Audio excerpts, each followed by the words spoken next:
आज आपका design of sphere. Next topic आपका आज डिजाइन ऑफ स्फीयर। ठीक है, हेडिंग डालना डिजाइन ऑफ स्फीयर।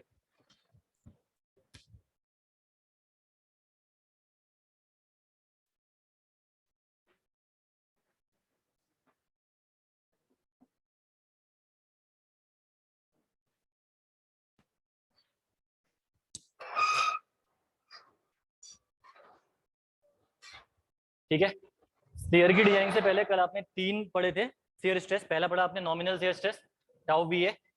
ये टाउ बी ए आपने जो डिस्कस किया था, टाउ बी ए के बारे में क्या पढ़ा था आपने? जो मैक्सिमम शियर स्ट्रेस है वहां से जो एनालिसिस होती है काफी डिफिकल्ट होती है, तो आपने क्या करा, उसको एवरेज के फॉर्म में कन्वर्ट कर लिया।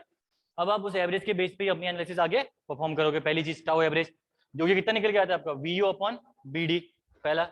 सेकेंड आपने निकाला टाउ सी। टाउ सी क्या थी आपकी? Shear strength of concrete without shear reinforcement. ठीक है, तो शियर रेनफोर्समेंट को हटा के जो कॉन्क्रीट की शियर स्ट्रेंथ बचेगी वो था आपका टाउ सी। ठीक है, और ये टाउ सी आपका किस किस पे डिपेंड करता है बोलते हैं मैंने? टाउ सी आपका डिपेंड करता है परसेंटेज ऑफ स्टील, कोड में देख सकते हो आप, और ग्रेड ऑफ कॉन्क्रीट के में डिपेंड करता है आपका, दोनों पे डिपेंड करता है आपका टाउ सी।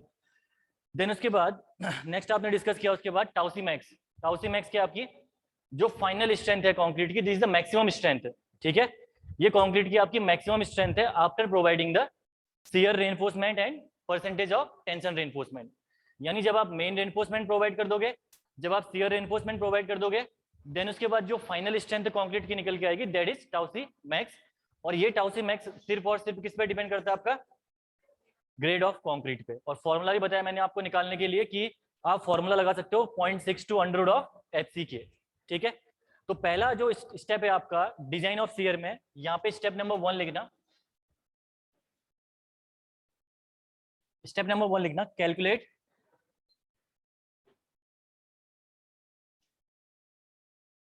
Maximum shear force. पहला स्टेप है मैक्सिमम शियर फोर्स या design shear force. Calculate maximum shear force oblique design shear force. ये आपका पहला स्टेप आने वाला है किसमें? शियर की डिजाइनिंग में। जब आप maximum shear force oblique design shear force calculate करोगे तो V इक्वल टू हो जाएगा आपका WL/2। अगर UDL आपका लोड अप्लाई हो रहा है तो in case of simply supported beam subjected to UDL। ठीक है, ये फॉर्मूला हो जाएगा आपका WL/2। और ये डिजाइनिंग के लिए जो आपका V लिखा हुआ है, ये लिखा हुआ है आपका WSM के बेस पे। ठीक है, इसको आप बोल सकते हो maximum, V max equal to लिखना। ठीक है ना, तो V मैक्स इक्वल टू आप निकालोगे सबसे पहले WL/2 सिंपली सपोर्टेड बीम के लिए WSM में। अगर मैं बोलूं LSM से कैलकुलेट करिए तो LSM से आपका क्या होगा? VU है ना, अल्टीमेट लेते हो आप लोग LSM में, तो VU इक्वल टू क्या हो जाएगा आपका? WU into L divided by 2। ठीक है, that is from the LSM। ये हो जाएगा आपका LSM से। ठीक है, और आपको पता ही है WU कैसे निकलता है? 1.5 टाइम्स ऑफ W। या पहले WSM से निकालिए, उस टोटल को आप 1.5 से मल्टीप्लाई कर दीजिए, ऐसे भी आप कर सकते हो। ठीक है, देन उसके बाद नेक्स्ट केस है आपका नॉमिनल शियर स्ट्रेस कैलकुलेशन। अब स्टेप बाय स्टेप देखते हैं। ठीक है, स्टेप नंबर 2 जो डिजाइनिंग में आपका that is nominal shear stress calculation.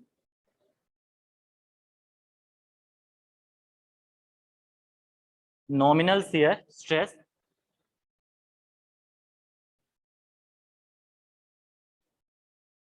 Calculation. ठीक है, नॉमिनल शियर स्ट्रेस आपका निकलता कैसे है? Tau V A. ठीक है, टाउ वी से निकलता है आपका नॉमिनल शियर स्ट्रेस, और टाउ वी इक्वल टू आपका होता है formula V U upon B D. मैं एलएसएम से लेके चल रहा हूँ। ठीक है, V U upon B D. और ये टाउ वी आपका कभी भी ध्यान रखना, in any case that should not greater than the tau C max. ठीक है, जो आपका नॉमिनल शियर स्ट्रेस निकल के आएगा या जो आपका एवरेज शियर स्ट्रेस निकल के आएगा, ये नॉमिनल शियर स्ट्रेस या एवरेज शियर स्ट्रेस आपका कभी भी टाउ सी मैक्स से ज्यादा नहीं होना चाहिए। अगर ये टाउ सी मैक्स से ज्यादा हो गया, इसका मतलब है आपको सेक्शन को रिडिजाइन करना पड़ेगा। ठीक है, तो यहां पे देख लिखना, if tau B is greater than tau C max,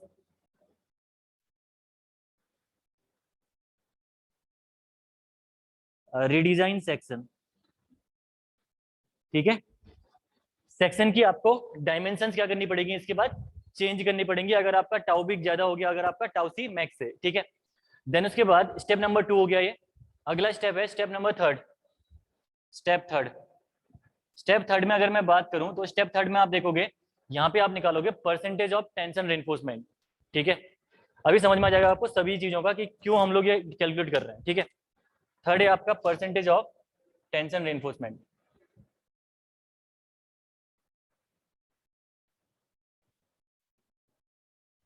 जब आप परसेंटेज ऑफ टेंशन रेनफोर्समेंट निकालोगे तो पीटी परसेंटेज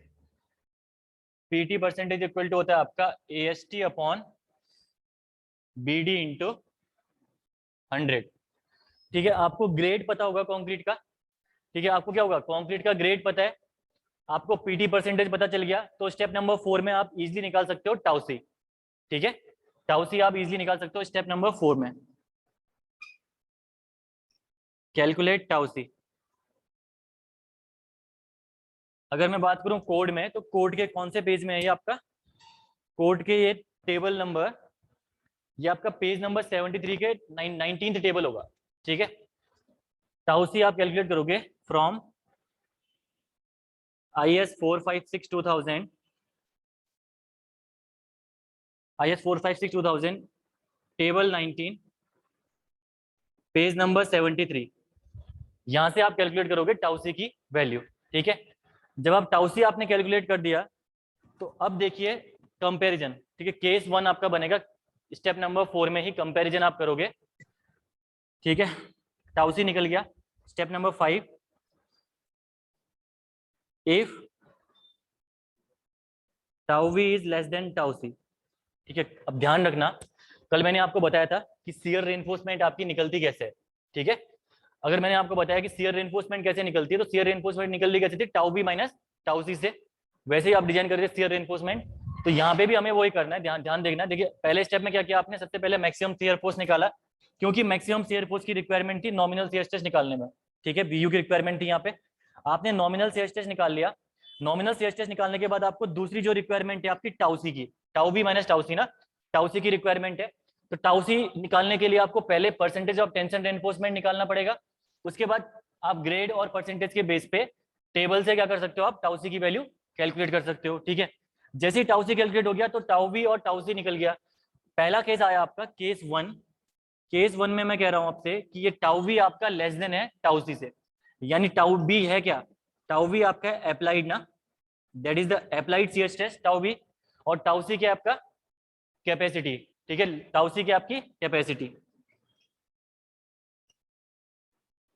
ठीक है, तो जरा बताना, अगर अप्लाइड आपका कम है कैपेसिटी से, यानी कैपेसिटी उसकी ज्यादा है शियर को रेजिस्ट करने की, लेकिन अप्लाइड कम है, तो शियर रेनफोर्समेंट प्रोवाइड करेंगे हम लोग यहाँ पे, नो।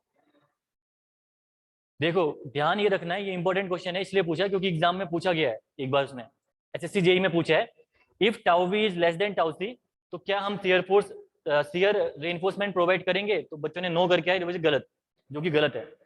आपको मिनिमम शियर रेनफोर्समेंट हमेशा प्रोवाइड करनी है, भले tau B less than tau C हो, यानी अप्लाइड आपका लेस देन कैपेसिटी हो या आपका अप्लाइड ग्रेटर देन कैपेसिटी हो, किसी भी केस में आपको शियर रेनफोर्समेंट तो हमेशा प्रोवाइड करनी ही करनी है। ठीक है, तो इस केस में आप लिखोगे provide minimum shear reinforcement, provide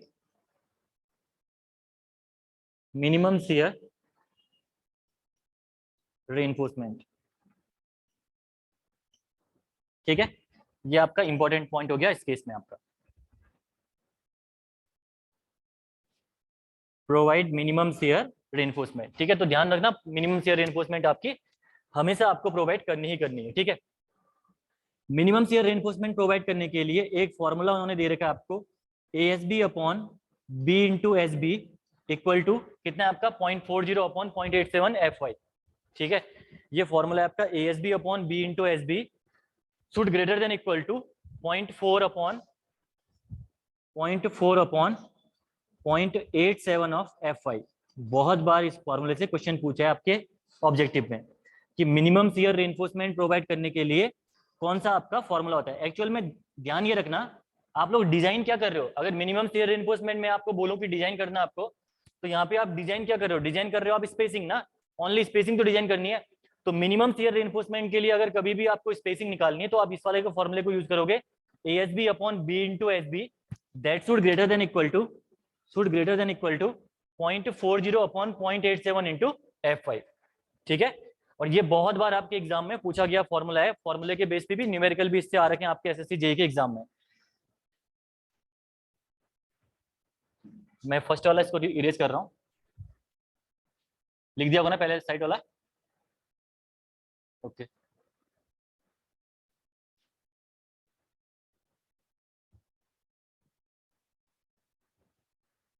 ASB upon B into SB should greater than equal to 0.4 upon 0.87 of FY। ठीक है, अब यहाँ पे थोड़े नोटेशन देख लेते हैं। जो यहाँ पे ASB है, ASB आपका क्या है यहाँ पे, ASB equal to area of shear reinforcement, area of shear reinforcement आपका यहाँ पे है ASB। और ये ASB आपका निकल के आएगा N into π/4 into D square, area of shear reinforcement. और ये एरिया ऑफ शियर रेनफोर्समेंट आपका निकल के आएगा N into π/4 into D square, जहां पे N आपके हैं number of legs, number of bars नहीं है, नंबर ऑफ लेग्स। अभी बताता हूँ नंबर ऑफ लेग्स क्या होते हैं। ठीक है, N equal to number of legs, ये N हो जाएंगे आपके नंबर ऑफ लेग्स। ठीक है, देखिए आपने सुना होगा ना बहुत बार कि 2 लेग्ड स्टिरप्स, 4 लेग्ड स्टिरप्स, उन्हीं लेग्ड स्टिरप्स की बात चल रही है यहाँ पे। ठीक है, यहाँ पे देखना मैं समझाता हूँ आपको कि ये N आपका निकलता कैसे है। ठीक है, ये आपकी बीम है। ठीक है, इसमें आपने रेनफोर्समेंट प्रोवाइड कर रखी है, मेन रेनफोर्समेंट आपकी ये हो गई। इन सिमिलर वे एक और बीम है जिसमें आपने रेनफोर्समेंट प्रोवाइड कर रखी है कुछ ऐसे। ठीक है, यहाँ पे आपने रेनफोर्समेंट, ये रेनफोर्समेंट दे रखी है यहाँ पे। इन सिमिलर वे यहाँ पे भी आपने रेनफोर्समेंट दे रखी है। ठीक है, तो होता क्या है यहाँ पे देखो, जब स्टिरप से आप इनको क्या करोगे, बाइंड करोगे, तो स्टिरप से ऑब्वियसली बात है मेन रेनफोर्समेंट को ऐसे ही आप क्या करोगे, टाई करोगे। ये आपने स्टिरप्स की हेल्प से मेन रेनफोर्समेंट को टाई कर दिया। ठीक है, ये कर दिया आपने मेन रेनफोर्समेंट को टाई पहले वाले केस में। इन सिमिलर वे सेकंड केस की अगर मैं बात करूं तो ये आपने टाई किया पहले, और एक काम करो फर्स्ट और थर्ड को करो पहले। ये आपने फर्स्ट और थर्ड को ट्राई कर दिया, कोई भी कर सकते हो आप। ठीक है, ये आपने फर्स्ट और थर्ड को ट्राई कर दिया। ठीक है, और सेकंड और फोर्थ को भी आप टाई कर दो यहाँ पे। ये आपने सेकंड और फोर्थ को टाई कर दिया, ये आपने टाई कर दिया सेकंड और फोर्थ को। तो यहाँ पे देखिए जो लेग्स होते हैं, जो ये वर्टिकल लाइन आपकी बन के आ रही है स्टिरप्स की, ये कहलाती है लेग। ठीक है, अगर इसको मैं काउंट करूंगा तो ये आपकी 1 लेग, ये आपकी हो जाएगी सेकंड लेग, सेकंड लेग। ठीक है, तो जो पहला अरेंजमेंट है, ये अरेंजमेंट आपका कहलाएगा 2 लेग्ड अरेंजमेंट। ठीक है, जो स्टिरप्स आपने दे रखे हैं उन स्टिरप्स को हम लोग बोलेंगे 2 लेग्ड स्टिरप्स। यहाँ पे आपके 2 लेग्स हैं, 1 लेग और 2 लेग, इनको हम लोग बोलेंगे 2 लेग्ड स्टिरप्स, 2 लेग्ड स्टिरप्स। ठीक है, ये हो गया पहला अरेंजमेंट। देन अगर मैं बात करूं सेकंड वाले अरेंजमेंट की, तो यहाँ पे आप देख पा रहे होंगे 1 लेग, 2, 3, 4। सेकंड वाला जो अरेंजमेंट है आपका, that is 4 legged stirrups, 4 legged stirrups,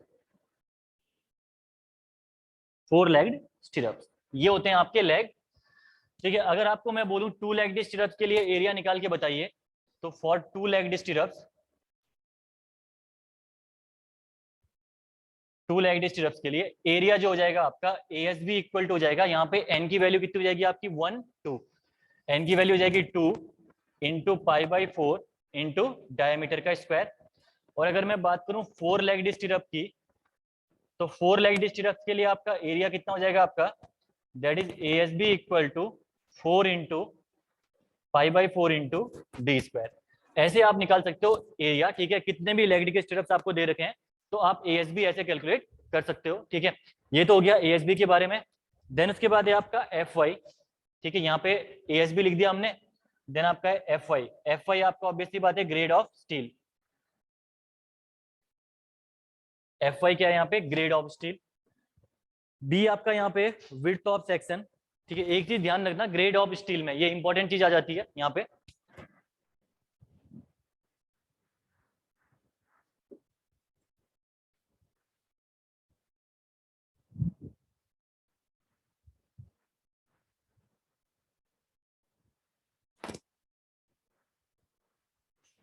इसको भी हटा दूं, लिख दिया फॉर्मूला, किसी को लिखना नहीं है ना, ये फॉर्मूला मैंने हटा दिया। ठीक है, ध्यान, इंपॉर्टेंट चीज यहाँ पे क्या है, जो ग्रेड ऑफ स्टील है ना, ग्रेड ऑफ स्टील कभी भी आप जो शियर रेनफोर्समेंट जब आप प्रोवाइड करोगे तो ग्रेड ऑफ स्टील कभी भी 415 से ज्यादा प्रोवाइड नहीं करोगे, ठीक है।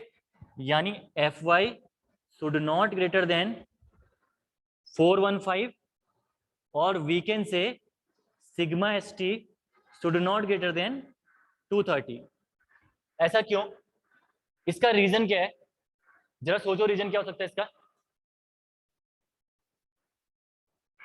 इसका रीजन क्या हो सकता है? Because of what? Ductility criteria. आपको इतना तो पता है ना कि जैसे जैसे स्टील का ग्रेड, इसको बंद कर दो यार, बाहर से ना आवाज आ रही। आपको इतना तो पता है कि जैसे जैसे ग्रेड इंक्रीज करेगा, जैसे जैसे आपका ग्रेड इंक्रीज करेगा तो ग्रेड इंक्रीज करने के साथ आपका होता क्या है, डक्टिलिटी रिड्यूस होती है, ठीक है। तो शियर स्टिरप्स जो आप प्रोवाइड करते हो, ये स्टिरप्स आप लोग एक पर्टिकुलर डक्टिलिटी के साथ प्रोवाइड करोगे, ठीक है। और इसका ग्रेड हमेशा Fe415 से ज्यादा नहीं होना चाहिए, और Fe415 के लिए सिग्मा एसटी कितनी होती है? 230। तो 230 से ज्यादा इसकी सिग्मा एसटी कभी भी नहीं होनी चाहिए, because of the ductility criteria, because for ductility criteria, ताकि आपके स्ट्रक्चर में प्रॉपर डक्टिलिटी मेंटेन रहे, ठीक है। ये हो गया आपका एक इंपॉर्टेंट क्राइटेरिया, एग्जाम में पूछा गया इससे पहले, ठीक है। ये ध्यान रखना, एग्जाम में इससे पहले पूछा गया है Fy आपका grade of steel which is not greater than 415, तो इससे कम की ही आपको स्टील प्रोवाइड करनी है। देन उसके बाद अगला आपका बचा यहाँ पे B.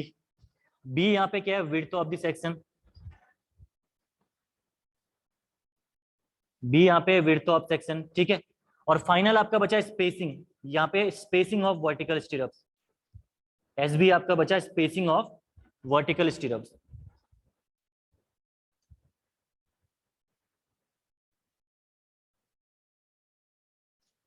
Spacing of vertical stirrups, ठीक है।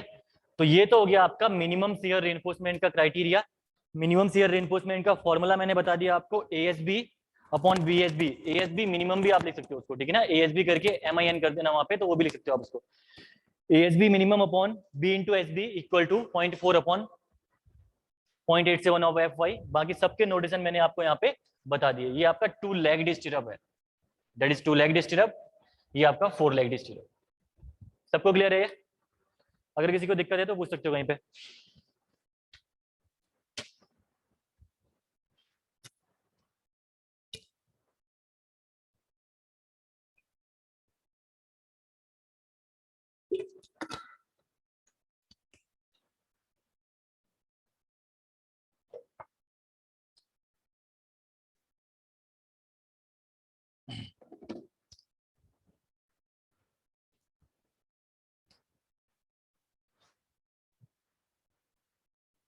ठीक है, ये तो हो गया आपका केस नंबर 1।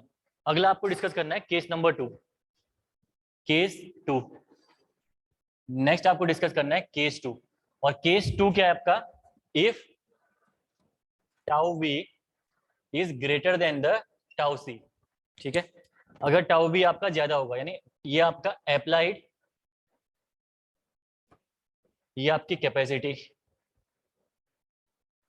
तो ऑब्वियसली बात है, अगर आपका अप्लाइड ज्यादा होगा इन केस ऑफ द कैपेसिटी से, तो हमें क्या करना पड़ेगा? शियर रेनफोर्समेंट डिजाइन करनी पड़ेगी, ठीक है।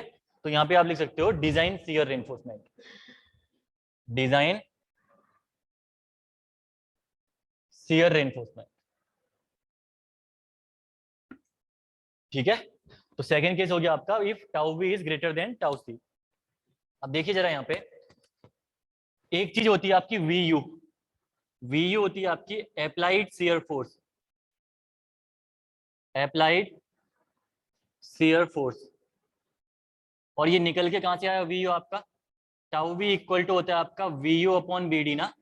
तो इसी वाले VU की बात हो रही, जो आपका अप्लाइड शियर स्ट्रेस है, उसी वाले जो VU है जहाँ पे, उसी VU की बात हो रही, that is the applied shear force, ठीक है। ये हो गया VU। तो VU इक्वल टू अगर मैं निकालू तो क्या लिख सकता हूँ मैं? Tau B into BD। तो VU इक्वल टू लिख सकता हूँ मैं टाउ बी इंटू BD, ठीक है। सेकेंड होता है आपका VC, ये होता है आपका VC, जो कि आपका क्या लिख सकते हो इसको आप? ये हो सकती है आपकी shear force taken by the concrete. VC is the shear force taken by concrete.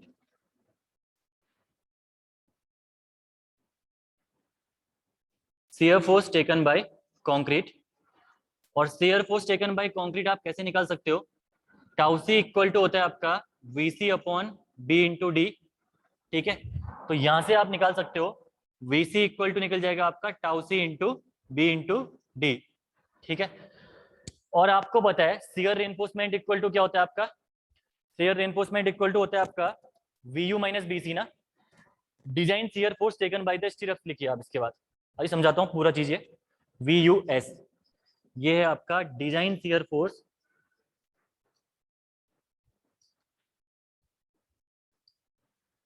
Taken by the stirrups,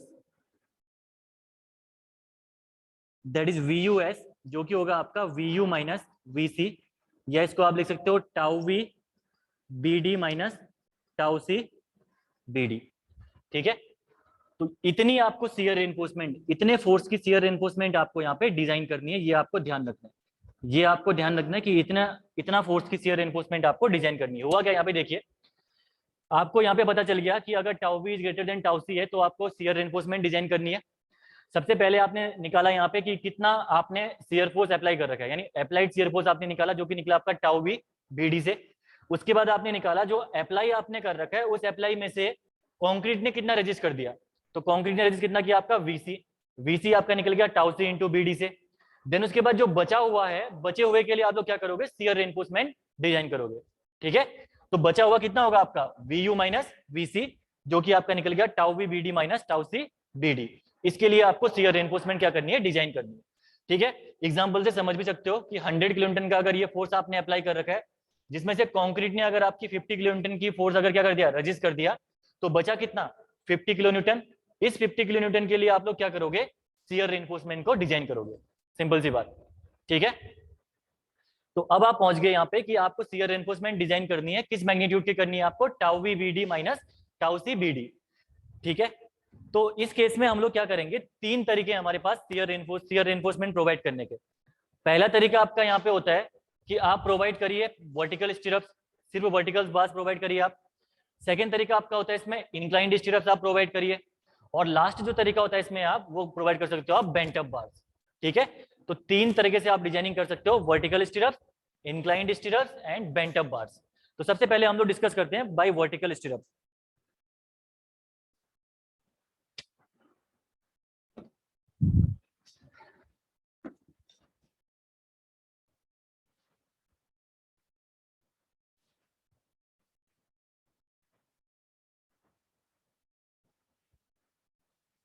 ठीक है, ऑब्जेक्टिव में पूछा है बहुत बार ये वाला, tau V B D minus tau C B D, shear reinforcement कितनी निकल के आएगी, बस फॉर्मूला ध्यान रखना भाई, फॉर्मूला चेंज नहीं होना, tau we minus tau C.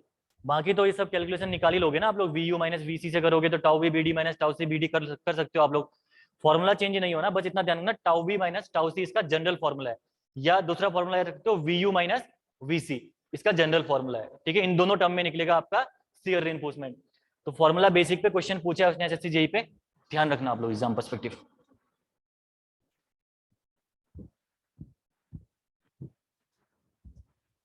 ठीक है, कौन सा स्टेप था ये, स्टेप नंबर 6 ना, स्टेप नंबर 5,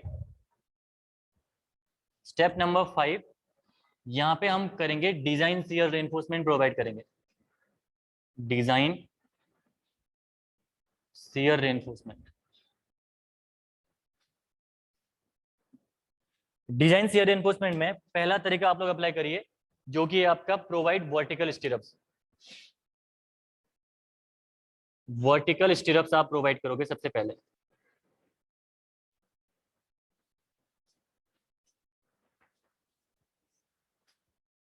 तो देखिए, जब वर्टिकल स्टीरप्स आप प्रोवाइड करोगे तो डिजाइनिंग में अगेन आपको क्या निकालना है, यहाँ पे आपको सिंपल सी बात है, यहाँ पे कुछ नहीं निकालना है, स्पेसिंग निकालनी है आपको। यहाँ पे जहां पे भी स्टीरप्स की डिजाइनिंग आती है, इसका मतलब वो बोल रहा है आपसे कि आप पर्टिकुलर स्पेसिंग आप क्या करिए, निकालिए, ठीक है।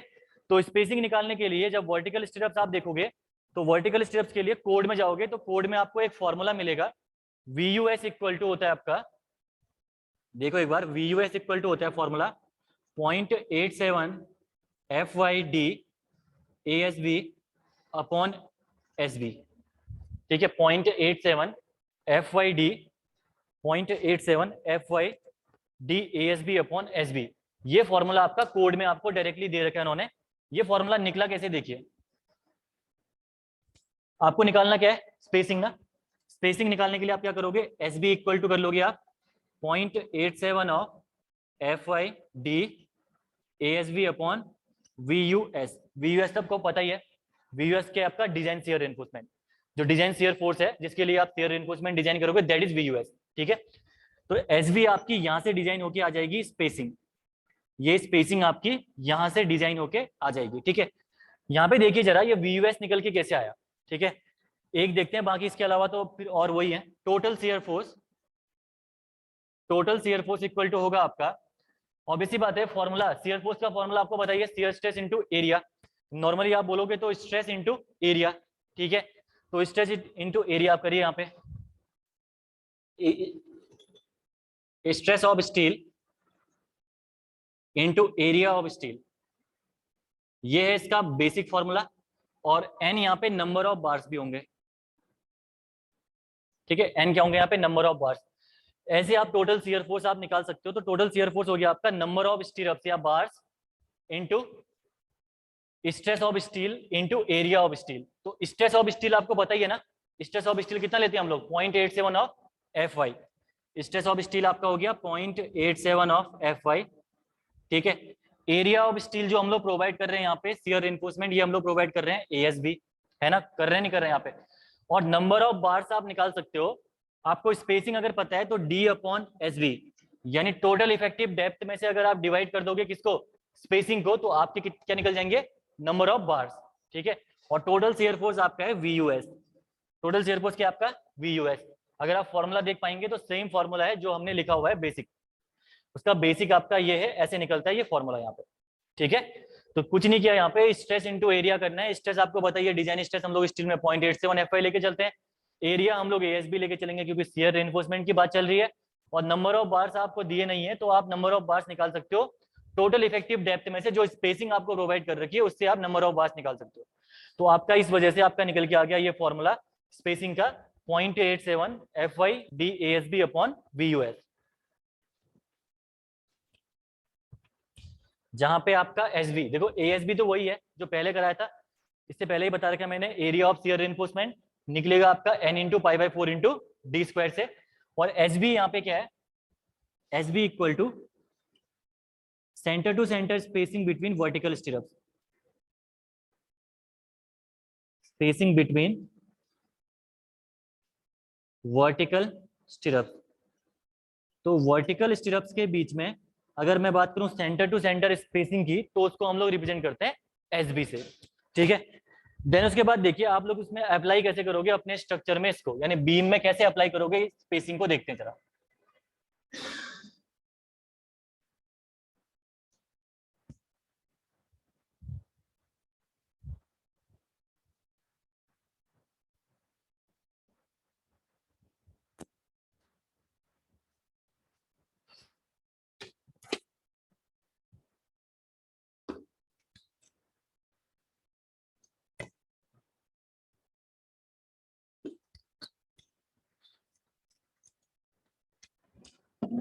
स्पेसिंग का कॉन्सेप्ट कल मैंने बताया था ना आपको।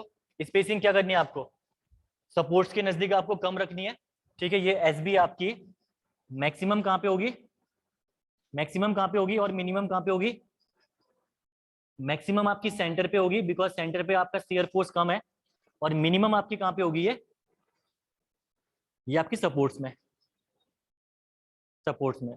ठीक है, अब देखते हैं वर्टिकल स्टिरअप जब आप प्रोवाइड करते हो तो डिजाइनिंग आप लोग कैसे करते हो। ठीक है, मैं बीम बना रहा हूं इसको समझाने के लिए आपको।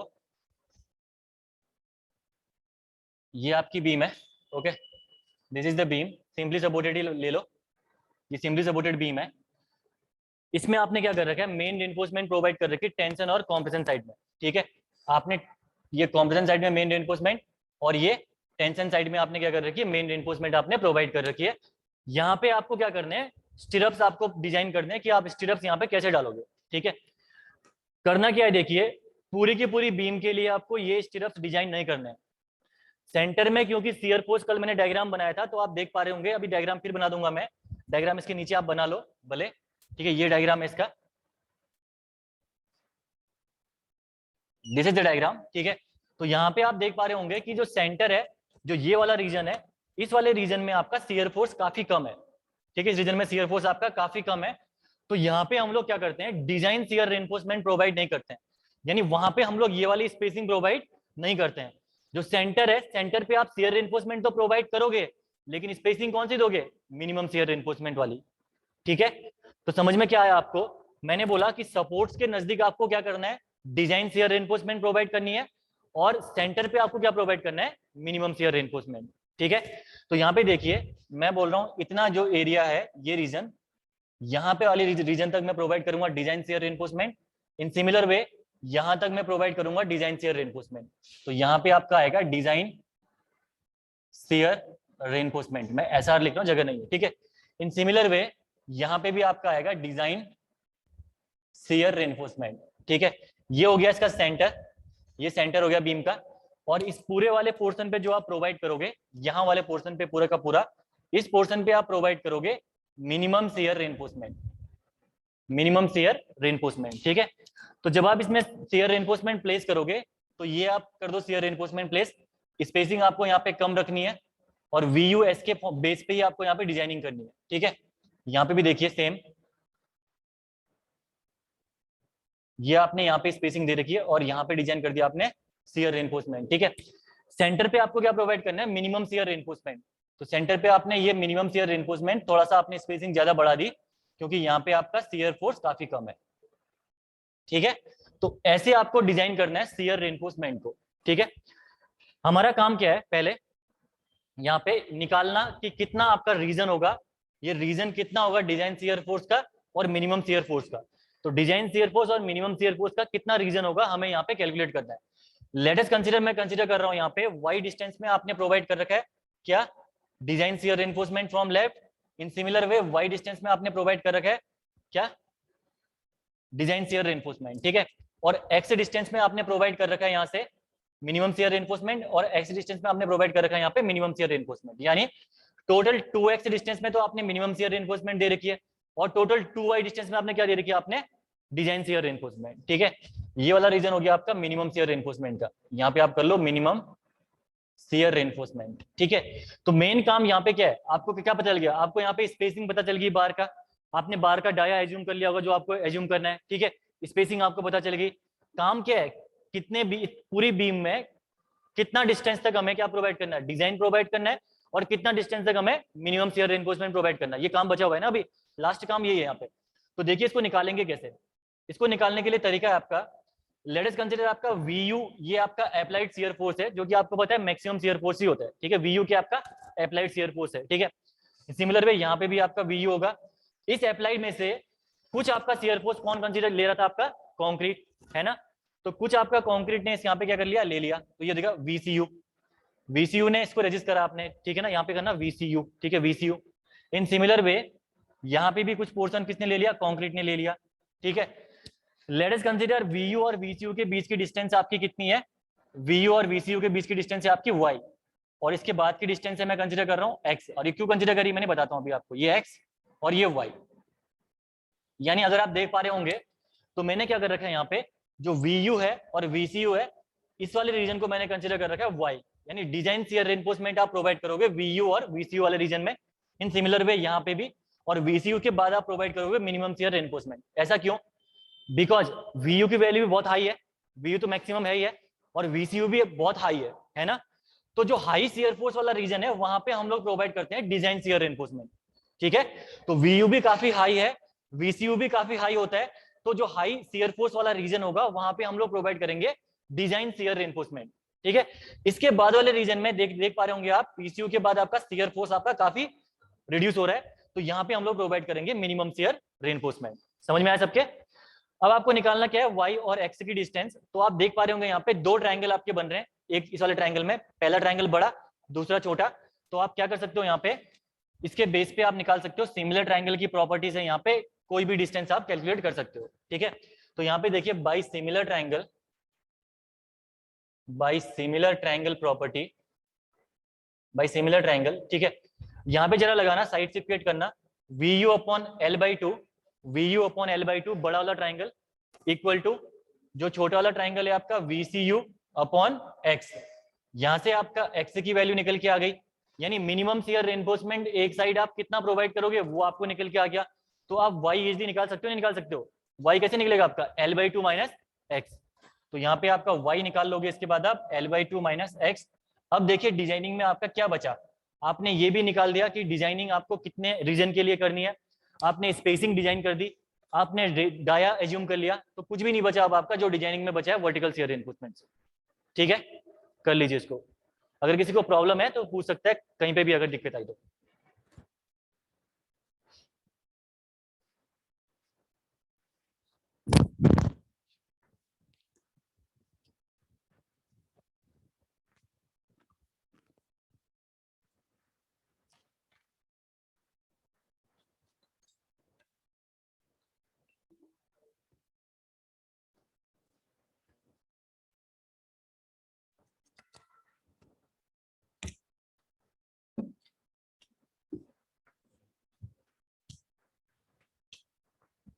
यहाँ पे x इक्वल टू लिख भी लेना, where x equal to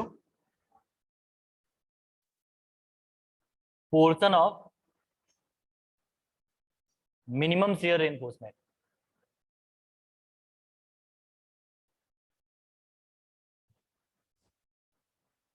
where x equal to portion of minimum shear reinforcement. ऐसे आपको डिजाइनिंग करनी है। अगर आपको वर्टिकल स्ट्रिप से डिजाइन करना है तो ये पूरा का पूरा प्रोसीजर रहेगा। तो प्रोसीजर पहले पहले क्या करा आपने, टाउ वी और टाउ सी कैलकुलेट किया, उसके बाद दोनों को आपने क्या करा, कंपेयर किया। अगर कम आ गया तो ऑब्वियसली बात है मिनिमम शियर रेनफोर्समेंट प्रोवाइड करो और खत्म करो। अगर ज्यादा आ गया तो आपको ये ऐसे वर्टिकल स्ट्रिप प्रोवाइड करना है, उसके लिए स्पेसिंग निकालनी है। उसके बाद वो वर्टिकल आपका स्ट्रिप्स है, यानी डिजाइन शियर रेनफोर्समेंट कहाँ तक प्रोवाइड करोगे और मिनिमम शियर रेनफोर्समेंट कहाँ तक प्रोवाइड करोगे, इस प्रोसीजर से आपको निकाल लेना है। ठीक है, इजी सा है, कोई दिक्कत नहीं आएगी इसमें।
लेफ्ट साइड कर दो, हो गया लेफ्ट साइड वाला।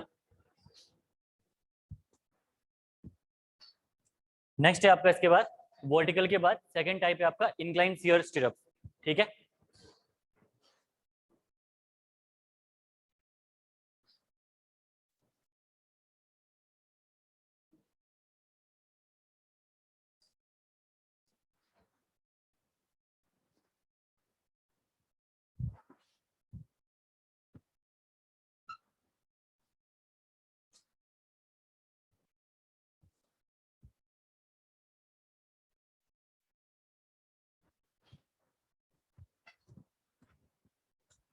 ठीक है। पहला आपने वर्टिकल से डिजाइन कर दिया। एग्जाम में क्वेश्चन देखिए, इसका जो डेरिवेशन है ये कराने का रीजन ये है कि एग्जाम में क्वेश्चन ऑब्जेक्टिव में पूछे गए हैं अंदर से क्वेश्चन। एसएससी जेई में डेरिवेशन के अंदर से क्वेश्चन पूछे गए हैं, तभी डेरिवेशन करा रहा हूँ। ठीक है ना, तो ध्यान रखना एग्जाम में पूछेगा, एग्जाम में अंदर से। अदरवाइज मुझे ऐसा वो नहीं था, अदरवाइज पूछे गए एग्जाम। आप पिछले ईयर के क्वेश्चन लगा लेना एक बार, तो देख पाओगे आपके टाउ वी तक भी पूछा है, मिनिमम शियर रेनफोर्समेंट तक का क्वेश्चन पूछा है अंदर उसने। ठीक है, तो अंदर काफी क्वेश्चन पूछे हैं इसने। यहाँ पे देखिए नेक्स्ट आपका है इंक्लाइन शियर स्टिरअप। यानी इंक्लाइन शियर स्टिरअप में आपको कुछ नहीं करना, जो आपने ये वर्टिकल प्रोवाइड कर रखे थे प्रोसीजर पूरा का पूरा सेम है। जो वर्टिकल प्रोवाइड कर रखे थे अब आपको क्या करना है, इंक्लाइन। ठीक है, तो सिंपल सी बात है, जब आप इसमें देखोगे कैसे प्रोवाइड करते हैं तो देखिए केस वो पूरा सेम है। इंक्लाइन से हम लोग डिजाइनिंग ज्यादा नहीं करते हैं, बताता हूँ क्यों नहीं करते डिजाइनिंग इसकी। ठीक है, ये आपने मेन रेनफोर्समेंट प्रोवाइड कर रखी है। ठीक है, और आपको प्रोवाइड करना है यहाँ से एक इंक्लाइंड स्टिरअप, ये आपने प्रोवाइड कर दिया इंक्लाइंड स्टिरअप। ठीक है, दैट इज द डिजाइन, ये आपका हो गया डिजाइन स्टिरअप।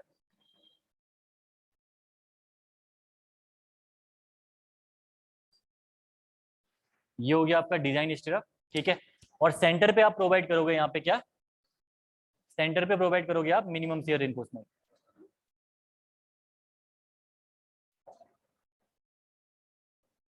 सेंटर पे आपने प्रोवाइड कर दिया मिनिमम शियर रेनफोर्समेंट, यानी क्राइटेरिया पूरा का पूरा सेम रहना है। ये अल्फा एंगल में आपने क्या कर रखा है, इसको इंक्लाइनेशन दे रखी है। और फॉर्मूले में आपका कोई चेंजेस ज्यादा नहीं आना। फॉर्मूले में आपका क्या चेंजेस आना है, सिर्फ और सिर्फ एस बी इक्वल टू यहाँ पे हो जाएगा आपका 0.87 F I D upon V U S into sine alpha plus cos alpha. क्योंकि यहाँ पे देखिए आपका ये इंक्लिनेशन में है, अगर ये इंक्लिनेशन में होगा किसी एंगल में होगा तो ऑब्वियस सी बात है ये आपका एक वर्टिकल कंपोनेंट भी देगा, एक आपका हॉरिजॉन्टल कंपोनेंट भी देगा। तो हो गया जाएगा formula sine alpha plus cos alpha, बाकी कोई चेंजेस नहीं है यहाँ पे निकालने के लिए। ठीक है, एस बी इक्वल टू पूरा सेम है, S B equal to 0.87 F I D A S B upon V U S into sine alpha plus cos alpha. ठीक है, कभी भी जो अल्फा एंगल है आपका, that alpha angle should not less than 45 degree. ठीक है, alpha should not less than 45 degree. अगर अल्फा आप 45 से नीचे रखोगे तो आपका स्ट्रक्चर फेल होने के चांसेस ज्यादा रहेंगे। ठीक है, कैसे रहेंगे ये बताता हूं मैं आपको। ठीक है, और दूसरा आपका एफ वाई, इस केस में भी आपका F why should not greater than 415 Newton पर एम एम स्क्वायर। ये दोनों क्राइटेरिया यहाँ पे सेटिस्फाई होने चाहिए। ध्यान ये रखनी है आपको कि इंक्लाइन स्टिरअप हम लोग बहुत फ्रिक्वेंटली प्रोवाइड नहीं करते हैं। रीजन ये है कि रिवर्सल ऑफ स्ट्रेचेस में ये आपके रिवर्सल ऑफ स्ट्रेचेस को ज्यादा झेल नहीं पाते हैं। ठीक है, अगर कहीं पे कॉम्प्रेशन और टेंशन एक साथ लग रहा है, ठीक है, या आपका मैग्नीट्यूड अगर आपका फोर्स का मैक्सिमम एक टाइम पे दूसरे टाइम पे क्या है, मिनिमम है, तो उस केस में आपके ये इंक्लाइंड स्टिरअप आपके क्या हो जाएंगे, फेल हो जाएंगे। ठीक है, इसी वजह से ये प्रोवाइड इसलिए करते हैं क्योंकि जहां पे आपको मतलब एक मेथड है, जरूरी नहीं है कि आप प्रोवाइड करो, मेथड है कि आप रखते हो, लेकिन जहां पे बहुत ही हाई शियर फोर्स वाला रीजन है वहां पे प्रोवाइड नहीं करेंगे। ठीक है, यानी अगर आपको बहुत हाई के लिए डिजाइन करना है शियर फोर्स के लिए तो आप प्रोवाइड करोगे वर्टिकल या बेंट अप बार्स। अगर नॉर्मल अगर आपको प्रोवाइड करना है तो नॉर्मल में आप इंक्लाइन प्रोवाइड करोगे। इंक्लाइन प्रोवाइड करने का रीजन ये है कि स्पेसिंग बचेगी ना आपकी। अगर आपने वर्टिकल प्रोवाइड करी तो ज्यादा स्टिरअप लगेंगे, अगर आपने इंक्लाइन प्रोवाइड कर दी तो स्टिरअप आपके कम लगेंगे, ऑब्वियस सी बात है। ठीक है, यही रीजन है इसका। बाकी आपका इंक्लाइन के लिए ये हो गया। और ध्यान ये रखने कि रिवर्सल ऑफ स्टेजेस में क्या नहीं कर पाता ये, लोड को रिवर्सल ऑफ स्टेजेस को कैरी नहीं कर पाता ये। ठीक है, तो इंक्लाइन से आपको ऐसे डिजाइन करना है इसको, प्रोसीजर सेम है, वाई एक्स वाई। फॉर्मूले में आपका सिर्फ और सिर्फ sign alpha plus cos alpha. ठीक है,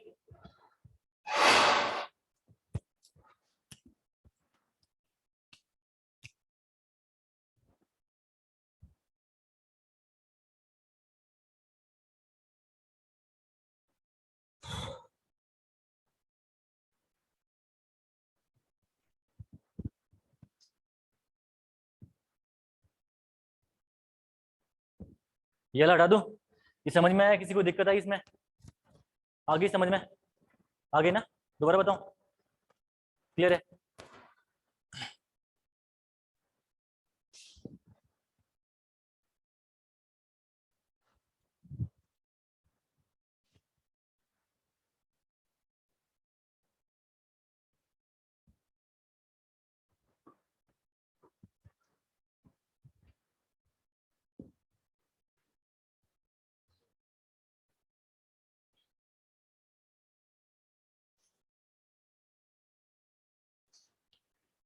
ठीक है, फाइनल इसकी डिजाइनिंग है सीयर की, वो है आपकी बेंट अप बार्स। ठीक है, इसको लिख लो पहले, फिर बेंट अप बार्स के बारे में पढ़ते हैं। ऑब्जेक्टिव के लिए काफी इंपॉर्टेंट है आपका बेंट अप बार।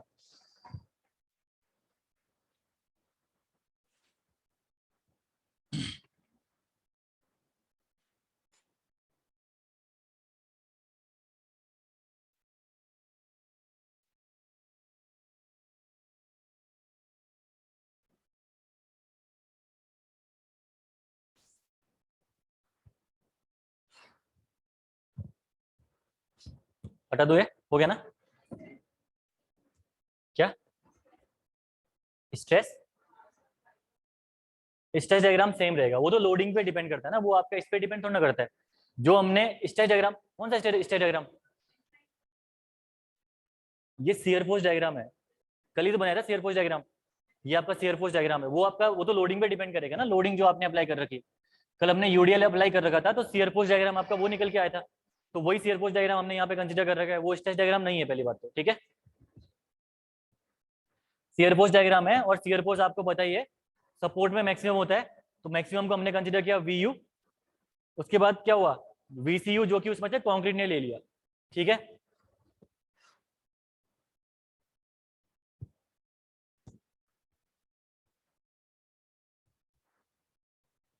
अगला आपका थर्ड है आपका बेंट अप बार्स। लास्ट आप डिजाइनिंग करोगे यहाँ पे बेंट अप बार से, और यहाँ से ऑब्जेक्टिव में क्वेश्चन बहुत ही पूछे गए। बेंट अप बार सबसे इंपॉर्टेंट टॉपिक है शियर रिइंफोर्समेंट का, जहां से आपसे ऑब्जेक्टिव में ज्यादा क्वेश्चन आते हैं, ठीक है। तो बेंट अप बार्स में देखिए जरा, बेंट अप बार्स में आपका डिजाइन शियर रिइंफोर्समेंट कितना, आपको VUS equal to tau B BD minus tau C BD, इतना आपको क्या करना है, डिजाइन करना है, ठीक है। ये चीज मैंने आपको बताई थी। तो यहाँ वाले केस में होता क्या है, कभी भी ध्यान रखना, बेंट अप बार्स कभी भी एलोन प्रोवाइड नहीं होते हैं, ठीक है। देख लो एक बार आगे, बेंट अप बार्स आपके कभी भी एलोन प्रोवाइड नहीं होते हैं, यानी कभी भी अकेले आप बेंट अप बार्स प्रोवाइड नहीं कर सकते हो।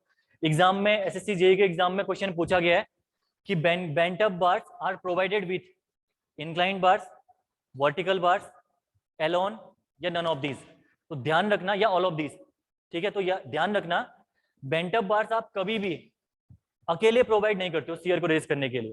पहले तो क्वेश्चन यही पूछता है कि बार को बेंट हम करते क्यों है। बार को बेंट इसलिए करते हैं ताकि वो शियर को क्या करे, रजिस्ट करे। कई लोग क्वेश्चन में आंसर लगा के आ जाते हैं टेंशन को रेज करे, लेकिन आंसर सही नहीं है, शियर को रेज करे, पहला क्वेश्चन। दूसरा क्वेश्चन वो आपसे पूछेगा यही वाला कि आपका जो बेंट अप बार है, वो बेंट अप बार किसके साथ प्रोवाइड करते हैं। तो ये आप वर्टिकल के साथ भी प्रोवाइड कर सकते हो, और आप इंक्लाइंड स्ट्रप के साथ प्रोवाइड कर सकते हो, ठीक है, या दोनों का कॉम्बिनेशन, आधा वर्टिकल आधा इंक्लाइंड, और आपने क्या कर दिया, बेंट अप बार, ठीक है। आप कैसे भी प्रोवाइड कर सकते हो बेंट अप बार्स, लेकिन अकेले प्रोवाइड नहीं करोगे, ठीक है। तो ध्यान रखना, बेंट अप बार्स में यहाँ पे होता क्या है, सम पोर्शन ऑफ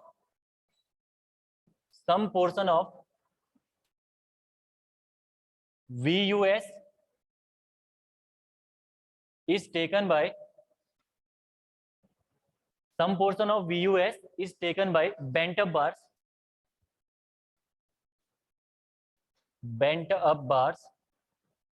ठीक है। Some portion is of VUS is taken by bent up bars, जिसको मैं लिख रहा हूँ VSB, ठीक है। ये होगा आपका VUS में से जो बार आपने बेंट कर रखी है, उसने जितना शियर फोर्स आपका रजिस्ट कर दिया, वो क्या हो गया आपका VSB, ठीक है। लेकिन कुछ ही पोर्शन करेगा, कुछ पोर्शन अभी भी बचेगा, तो अगला पोर्शन कौन रजिस्ट करेगा आपका, वर्टिकल या इंक्लाइंड स्टिरअप। मैं यहाँ पे कंसीडर कर रहा हूँ वर्टिकल स्टिरअप, ठीक है। तो मैं यहाँ पे लिख रहा हूँ some portion of VUS is taken by vertical stirrup,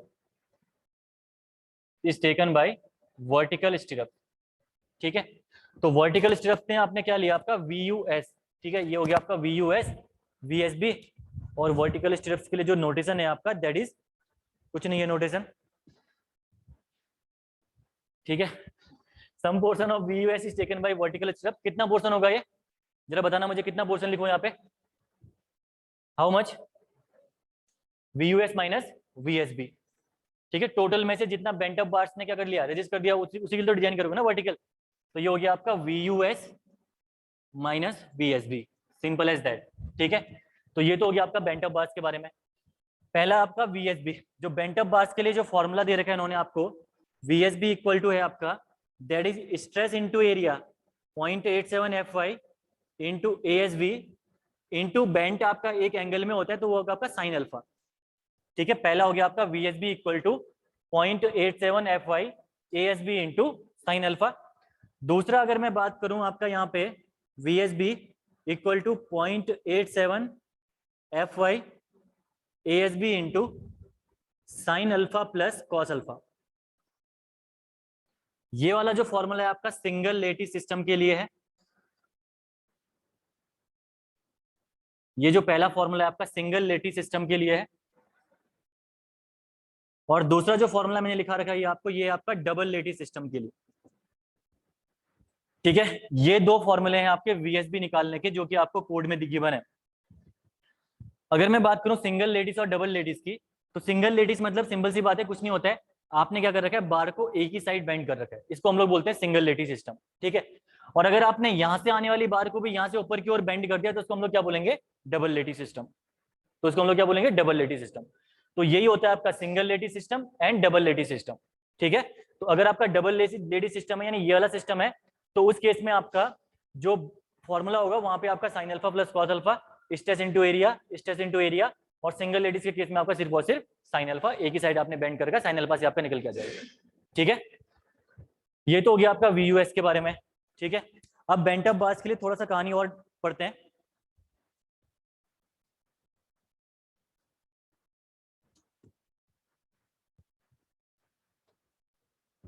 bent up bars के बारे में देखते हैं थोड़ा सा। ठीक है, आप इसको बना लीजिए पहले।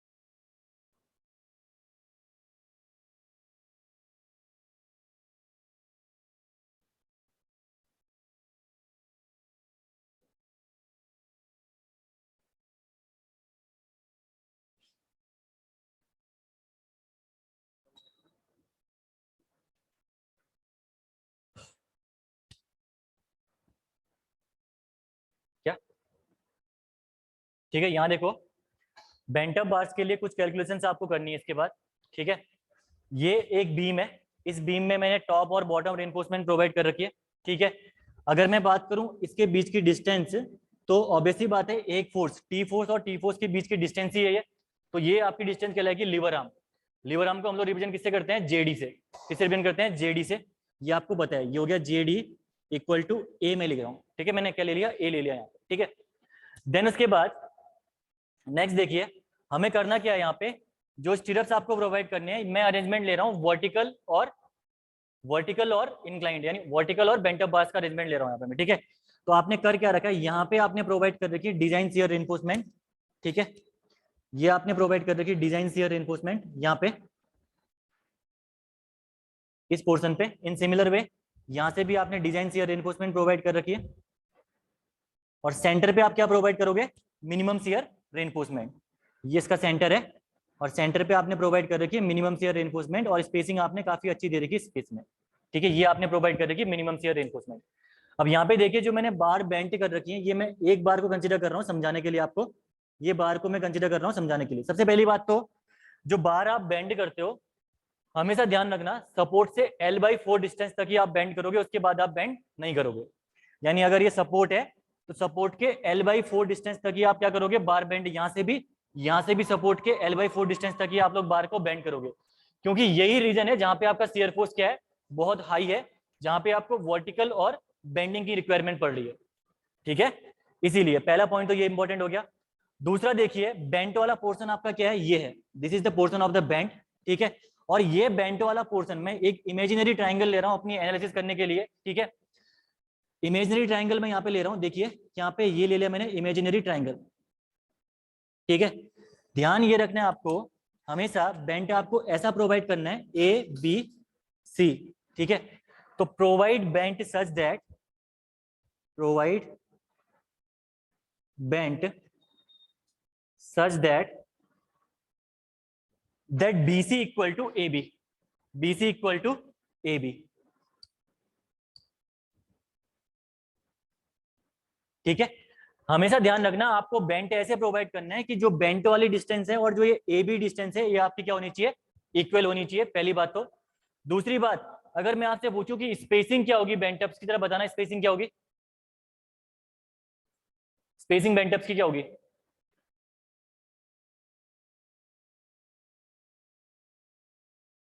What is the spacing of bent ups? पुराने वाले जिन्होंने पढ़ रखा है बताओ।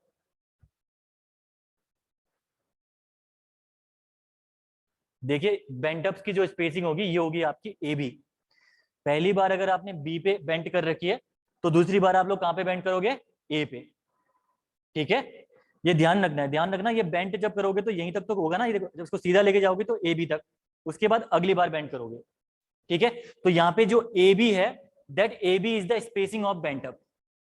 ए B equal to spacing of bent, spacing of bent up bar. पहली बात तो ये हो गया। ठीक है, स्पेसिंग ऑफ बेंटअप बार यहाँ पे क्या होगी आपकी? A B. ठीक है, अगर ये वर्टिकल डिस्टेंस की मैं बात करूं, ये वाली वर्टिकल डिस्टेंस जो कि सेंटर पे है, ये वर्टिकल डिस्टेंस मैं लिख सकता हूं ए, स्मॉल ए में लिख रहा हूं इसको, ये मैंने ले ली स्मॉल ए। ठीक है, एंगल पहला वाला मैं कंसीडर कर रहा हूं 45 डिग्री पे, जो बेंटअप का एंगल कंसीडर कर रहा हूं 45 डिग्री। लेट अस कंसीडर आपने एक एंगल ले रखा है जिसमें आपको बार को बेंड करना है, दैट इज 45 डिग्री के एंगल पे। ठीक है, तो यहाँ पे अगर आप 1045 लगाओगे तो 1045 इक्वल टू क्या हो जाएगा यहाँ पे आपका? That is perpendicular into base, perpendicular divide by base, तो बेस यहाँ पे निकल के आ जाएगा ए, है ना, एक्स इक्वल टू भी ए के इक्वल हो जाएगा, यानी ए डिस्टेंस आपकी वर्टिकल निकल गई। तो जो ये सेंटर वाली डिस्टेंस है, ये वाली डिस्टेंस, ये भी क्या निकल के आ गई आपकी? ए। ये निकला आपका 1045 से।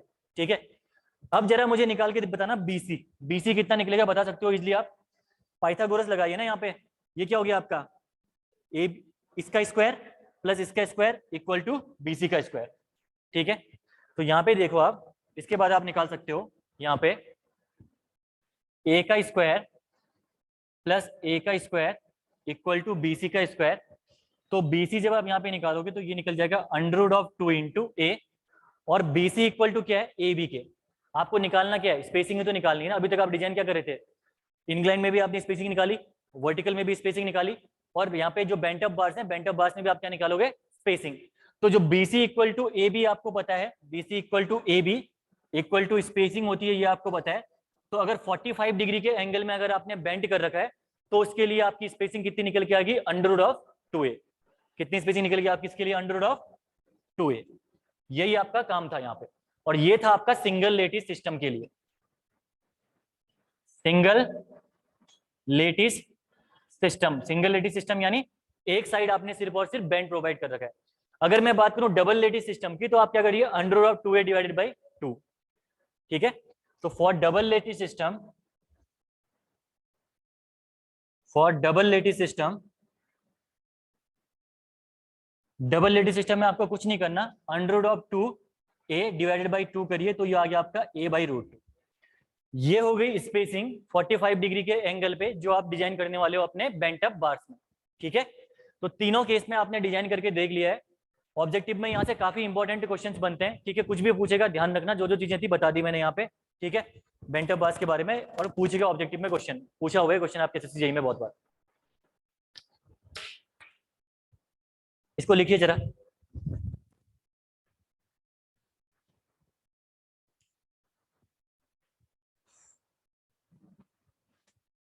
तो कल से अब बॉन्ड आपका इक्वल हो जाएगा, ठीक है ना? पर 10 मिनट का काम और बचा हुआ है, 15-20 मिनट का, बाकी बॉन्ड आपका कल से इक्वल सबका। मैसेज आ जाएगा सभी का।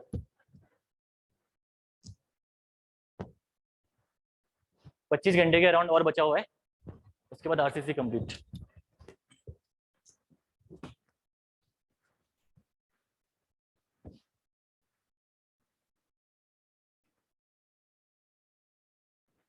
ठीक है, अंडर रूट ऑफ 2a, और a इक्वल टू आपको पता ही है जेडी। हाँ ध्यान रखना, यहाँ पे भूलना मत, where small a equal to यहाँ पे जेडी। स्मॉल a ही यहाँ पे आपकी क्या है? लीवर आर्म भी बोल सकते हो आप लोग।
कुछ रिपीट करना है इसमें, एनीथिंग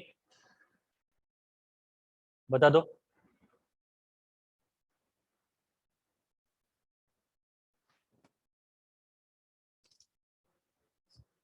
कौन सा?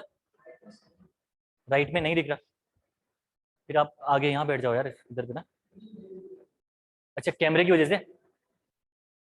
चलो ठीक है, मैं राइट में आपसे नहीं लिखूंगा, इस साइड। अभी दिख रहा? ओके।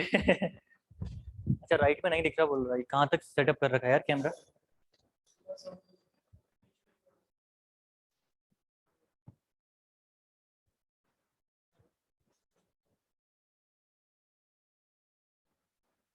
अब दिख रहा? हो गया?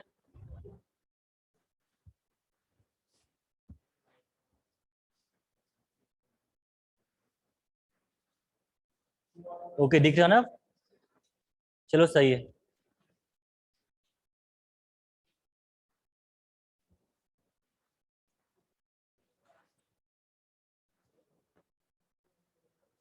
ये हो गया ना सबका? मुझे लगा तुम्हें नहीं दिख रहा, मैंने बोला नहीं दिख रहा, तुम बगल में बैठ जाओ। ठीक है, बेंटा बार्स में लिखिए जरा, इंपॉर्टेंट चीजें हैं, कुछ थ्योरी यहाँ पे लिखनी है आपको। बेंटा बार्स में लिखिए, लिखिएगा। Bent up bars are main reinforcement, लिखिए bent up bars are main reinforcement, bent up bars are main reinforcement bent at an angle, bent up bars are main reinforcement bent at an angle,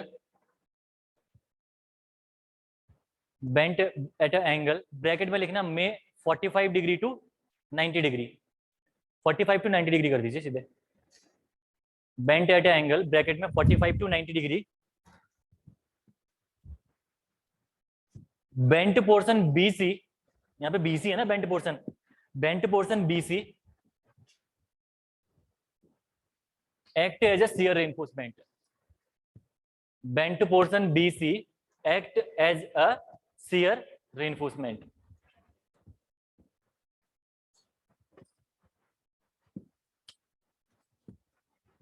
दूसरा point लिखिए, very important, shall be provided only up to,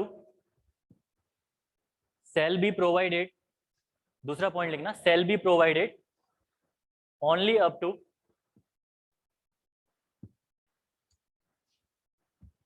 only up to L/4 distance from the support, shall be provided only up to L/4 distance from the support। ये हो गया आपका अगला point bent up bars में, ठीक है। Then next point लिखिए उसके बाद, important point,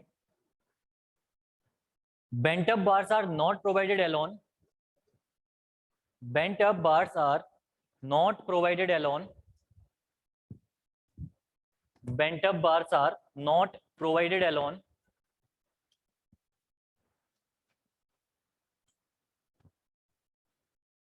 always used with, always used with vertical or inclined stirrups, always used with vertical or inclined stirrups।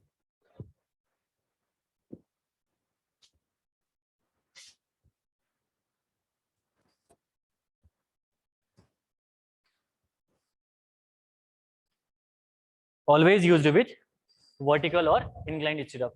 किसी को भी प्रॉब्लम कोई टॉपिक में इस वाले में तो पूछ सकते हो आप लोग। एनीवन? क्लियर है सबको? ठीक है।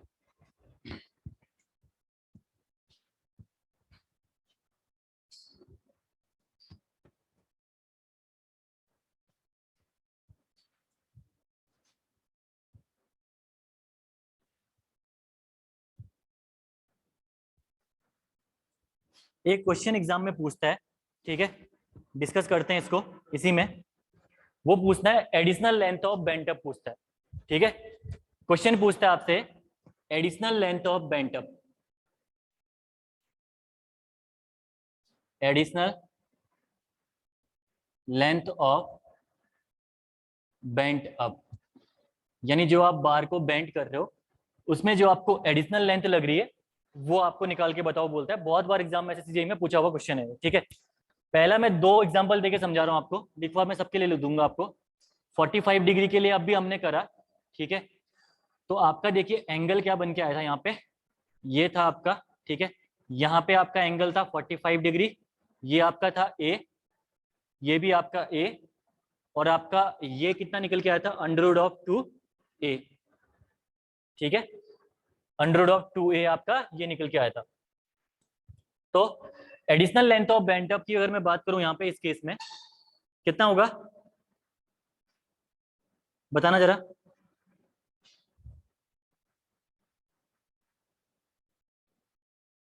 कितना होगा additional length of bent up यहाँ पे, how much? Additional length of bent up का मतलब समझ रहे हो पहले, यानी अगर आप उसको हॉरिजेंटली प्रोवाइड करते और उसके बाद अगर आपने उसको बेंट कर दिया तो एडिशनल पोर्शन कितना लगा बेंट करने में, ये पूछ रहा आपसे वो। ऑब्वियस सी बात है, √2a माइनस ए ना, सीधी सी बात है, √2a माइनस ए, √2a माइनस ए करोगे जब आप यहाँ पे, तो ये कितना निकल गया आपका, 0.42 टाइम्स ऑफ ए, सिंपल, ठीक है।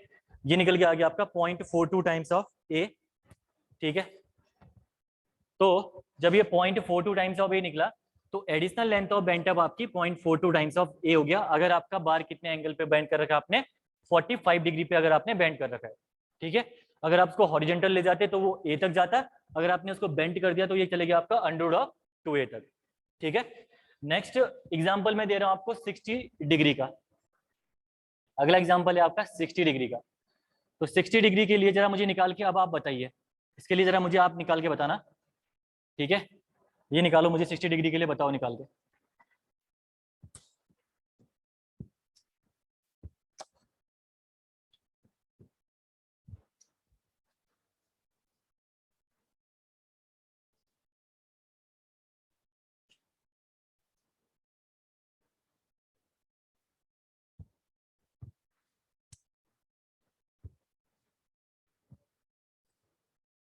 जरा 60 के लिए निकालना फटाफट,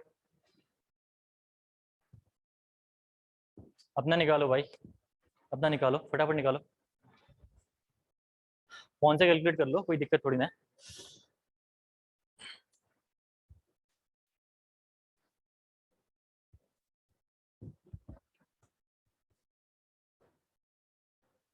पॉइंट 0.7 नहीं,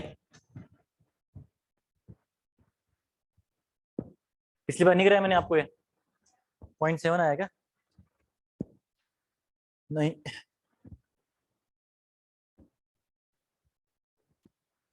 ये ए, ठीक है, दिस इज ए।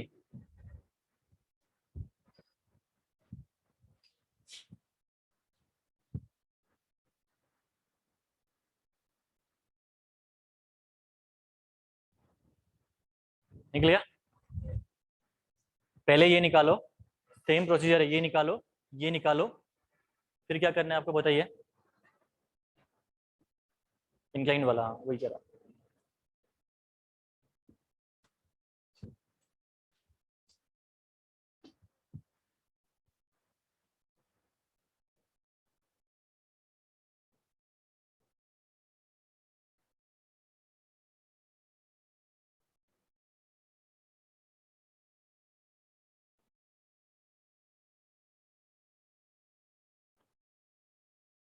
प्रोसीजर तो सेम है ना, थोड़ी देर पहले कर रखा है। पॉइंट पॉइंट 1.7, आपको एडिशनल बेंच, जब आप एडिशनल बेंच निकालोगे तो कुछ घटाना भी पड़ेगा, कितना कितना आया,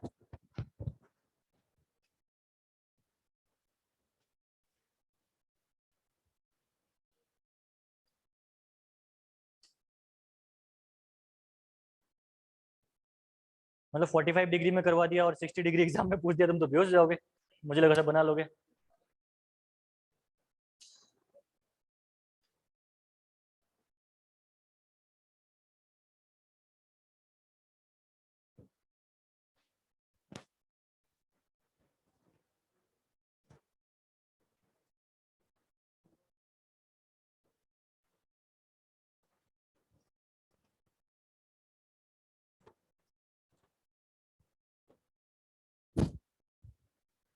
ये लेंथ कितनी निकल के आई, ये वाली पॉइंट, तुम पहुंचे हो सही जगह लेकिन कर रहे गलत हो। 0.15, ये गलती, मुझे पता था तुम यहाँ तक पहुंचाओगे, लेकिन गलती हो रही है कहीं पे 0.15 में। क्या मिस्टेक हो रही है, जरा सोचना जरा। जो घटा रहे हो सही घटा रहे हो आप लोग के पास, देखना 1.15 आया होगा ना, इंक्लाइंड 1.15 ना। जो घटाओगे क्या घटाओगे, ए घटाओगे उसमें से। यस सर, हाँ हाँ, यस सर कह रहे हो। इसमें ए घटाओगे या क्या घटाओगे। हाँ तुम दूसरे के उसमें देखो, खुद का नहीं निकलेगा तुम्हारा, तुम दूसरे उसमें देखो। हाँ वो निकाल लेगी भाई, अपना देखो, अपना निकालो अपने उसमें। 1.15 में से घटाओगे हॉरिजॉन्टल डिस्टेंस ना। हॉरिजॉन्टल डिस्टेंस क्या आपकी ए ही निकल के आ रही चेंज, वो 1045 के लिए ए आई थी, 1060 के लिए सेम वैल्यू आएगी। तो निकालो उसको, फिर हॉरिजॉन्टल घटाओ ना उसमें से, पहले हॉरिजॉन्टल निकालो 1060 करके।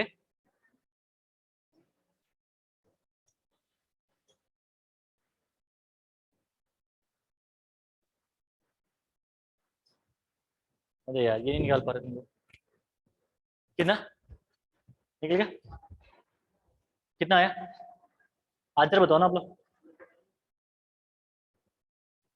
क्या कर रहे हो यार, यहाँ देखो, करना वही है, प्रोसीजर में ध्यान दो भाई, प्रोसीजर ध्यान रखा करो। तुम्हारे काम ये होता है लास्ट की वैल्यू रट देनी है, उसके अलावा प्रोसीजर भाड़ में जाए। और पूछा हुआ क्वेश्चन एग्जाम में उसने बताया एंगल्स में पूछ रखे, 45 डिग्री का तो एग्जाम में आता ही आता है, ऑब्वियसली बात है, स्टैंडर्ड केस है।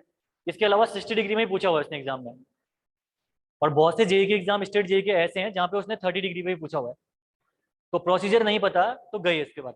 सबसे पहली बात तो आपको बताया 1060 लगाओगे ना, वहाँ पे आपने 1045 लगाई थी, ये वाली आपको डिस्टेंस चाहिए पहले। 1060 जब आप लगाओगे तो ए अपॉन एक्स होगा, ये एक्स है। तो जरा बताना मुझे एक्स से कितना निकल के आ रहा है, X equal to A upon 1060, कितना 0.57, 0.57 आपका ये निकल के आ गया एक्स की वैल्यू। ठीक है, इतना निकल के आ गया आपका एक्स की वैल्यू ए, ये आपका 0.57 टाइम्स ऑफ ए।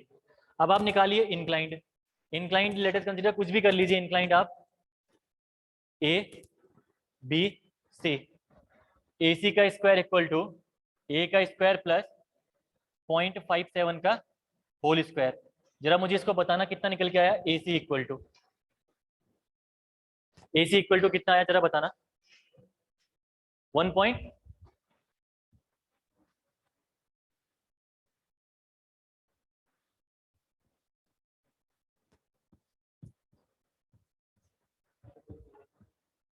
1.15, यस, ये निकल के आया आपका 1.15 times of A, 1.15 times of A. अब बहुत महानुभाव क्या कर रहे हो तुम लोग, 1.15 आ गया, घटा दिया ए। अरे भाई हॉरिजॉन्टल डिस्टेंस यहाँ पे जब 0.57 ए है तो घटाओगे ए क्यों यहाँ पे, है ना। तो यहाँ पे आपका जो हॉरिजॉन्टल डिस्टेंस आएगी आपकी 1.15 ए माइनस 0.57 है। ठीक है, तो यहाँ पे एडिशनल लेंथ ऑफ बेंटअप जो आएगी, ये निकल के आ जाएगी आपकी एडिशनल लेंथ ऑफ बेंटअप। ऐसे ही आप सारे केस के लिए निकाल सकते हो कुछ। ठीक है, ये हो जाएगा आपका 1.15 ए माइनस 0.57 टाइम्स ऑफ ए, और ये कितना निकल के आया 0.57 टाइम्स ऑफ ए निकल के आएगा। ठीक है, 0.57 टाइम्स ऑफ ए निकल के आएगा। देखिए जो एंगल्स हैं, एंगल्स के बेस पे वैल्यू आप रट लेना जो तुम्हारा काम है। ठीक है, यहाँ देखो, पहला आपका 30 डिग्री के लिए 0.27 एडिशनल लेंथ आप लोग प्रोवाइड करते हो। उसके बाद 45 डिग्री के लिए 0.42 निकाला हमने ये। अगला आप निकालो, निकाला हमने अभी 0.57। नेक्स्ट उसके बाद है 0.72, उसके बाद है 0.89। अगर आपको इसको रटना है तो रटने के लिए याद कैसे करना है, यहाँ पे आप प्लस कर दीजिए 0.15 से, प्लस 0.15 प्लस 0.15 प्लस 0.15, लास्ट में आपका प्लस 0.17 आ रहा, बस हो गया। बाकी पूरे प्रोसीजर में देख लीजिए प्लस 0.15 प्लस 0.15 ही करना है आपको। यानी पहली वैल्यू ध्यान रखनी है कि पहली वैल्यू कितनी आई 0.27, उसके बाद उसमें 0.15 जोड़िए 0.42, फिर 0.15 जोड़िए कितना 0.57, फिर 0.15 जोड़िए 0.72, और लास्ट में आपका निकल के आ गया ये 0.89 जो कि आप जोड़ोगे 0.17। ठीक है, ये निकल के आ गया आपका एडिशनल लेंथ ऑफ बेंटअप। अगर आपका एग्जाम में आ गया तो गलती मत करना। जरा मुझे एक क्वेश्चन बताना, ये आंसर बताना इसका, टोटल लेंथ मुझे निकाल के बताना इसकी।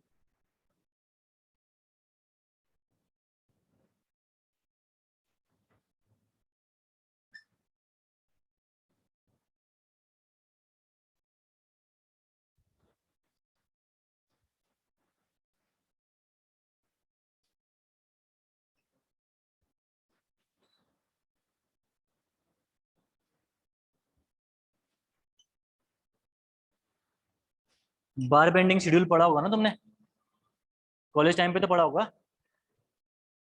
टोटल लेंथ जरा मुझे निकाल के बताना इसकी। एंगल यहाँ पे आपका 45 डिग्री का, एंगल यहाँ पे भी आपका 45 डिग्री का। जरा बताना यहाँ पे कितने लोगों का बन के आता है, देखना। देखते हैं थोड़ा सा दिमाग कितना ध्यान है तुम लोगों का क्लास में। निकालिए इसको फटाफट, जो नहीं निकालेगा आज यहीं बैठेगा। टोटल लेंथ मुझे बताना है इसकी। अब किसी ने एल बोला ना तो घर में बम फिकवाऊंगा उसके बाद तुम्हारे सच में।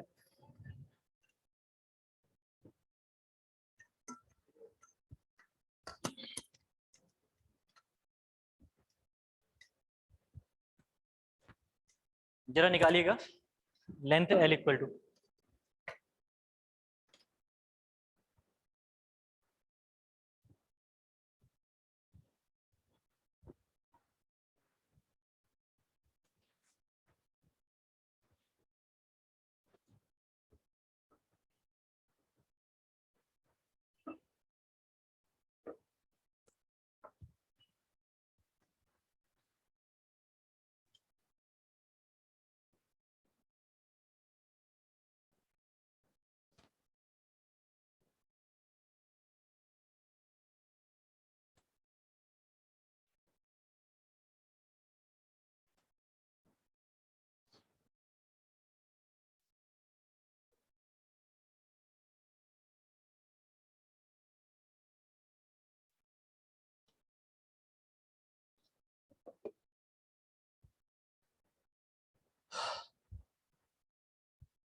कितना आ रहा है टोटल लेंथ जरा बताना मुझे इसकी।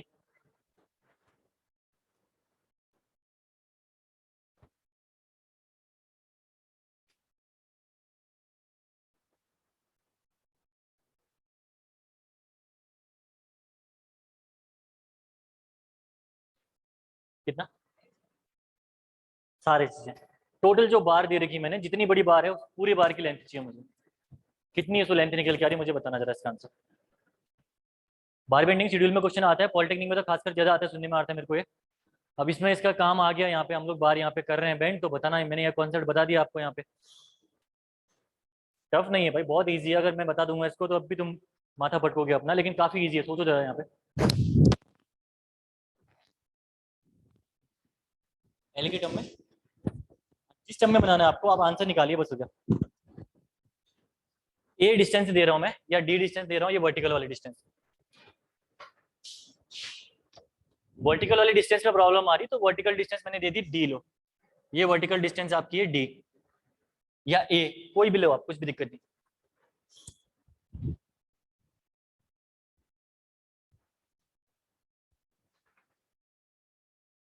एल प्लस 0.84 डी, लॉल गजब लिख रहा, हंस भी रहे हो सर जा रहा लैपटॉप में देख लो, कोई बोल जरा लैपटॉप में देख कौन है।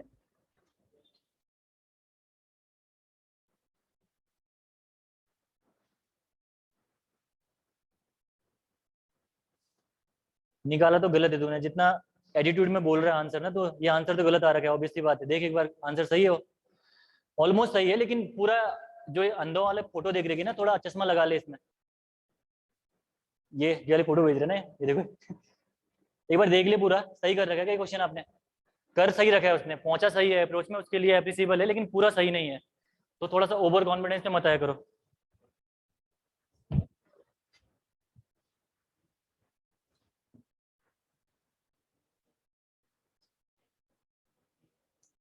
कितना एल प्लस, नहीं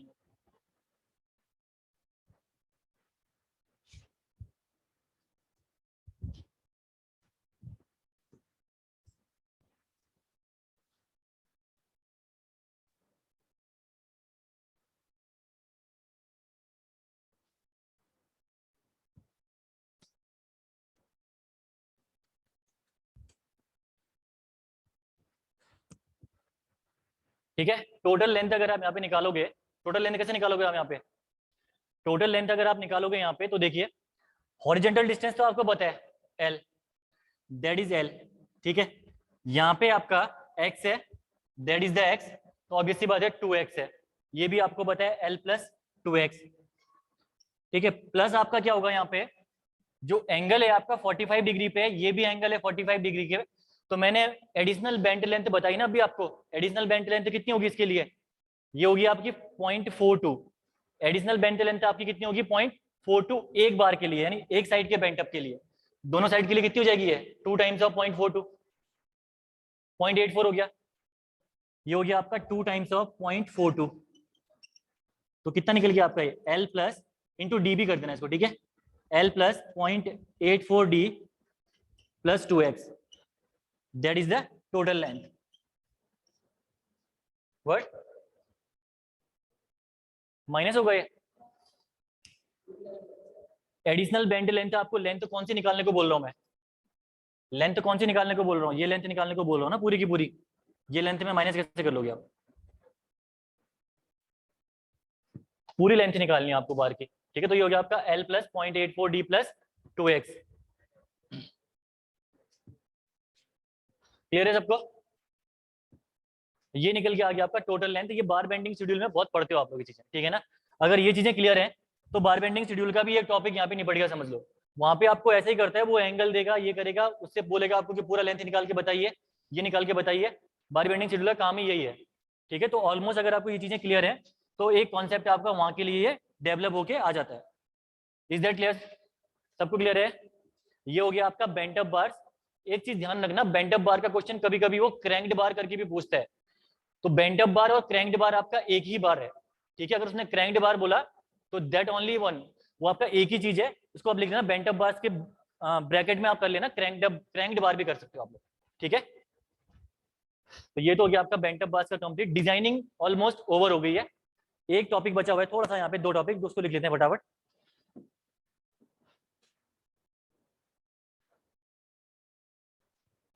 पहला लिखिए इसमें, इसके बाद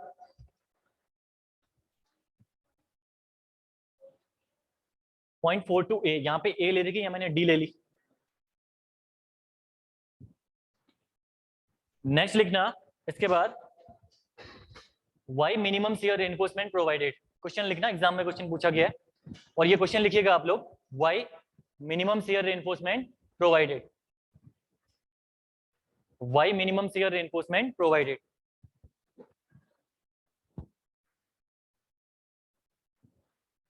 सबसे पहला पॉइंट है, देखो शियर रेनफोर्समेंट प्रोवाइड करने का रीजन क्या है, कल एक तो हमने बताया था प्रिंसिपल टेंशन को रेजिस्ट करना, है ना। प्रिंसिपल टेंशन किस में आकर कर रहा था, एलिमेंट नंबर 1 पे, जहां पे आपका क्रैकिंग 45 डिग्री के एंगल पे हो रही थी, वहीं पे प्रिंसिपल टेंशन था ना। तो अगर उसको आपको रेजिस्ट करना है तो आप शियर रेनफोर्समेंट प्रोवाइड करोगे। तो पहला पॉइंट लिखिए, to resist the principal tension, पहला पॉइंट लिखिएगा to resist the principal tension.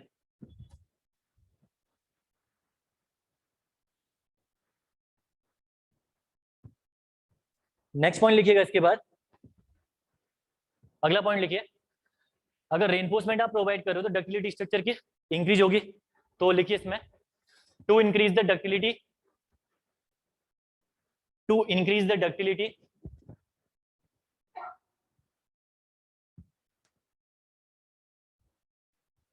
ठीक है। देन उसके बाद थर्ड पॉइंट लिखिए, to avoid crack, to avoid crack, to avoid crack, ए लिखना इसमें, ए लिखना, टू अवॉइड क्रैक लिखना थर्ड पॉइंट में, फिर उसका पॉइंट ए लिखना, इसका पॉइंट ए लिखना, due to sudden increase of stress, due to sudden increase of stress,